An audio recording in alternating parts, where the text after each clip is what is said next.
All right, how's it going, everyone? We just wrapping it up here. We just installed the top lighting, and it's gonna be the workshop receptacles, and we still gotta mount the lights. So the panel is all set up.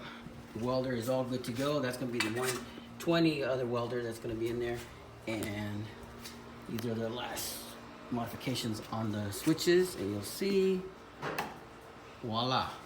So that just took some time to get it all wired. We had to run a 3-wire on there. So, and then we have the light on top of that. And you'll see here. So it's almost done there. So here. It's on a sensor, so it's off right now.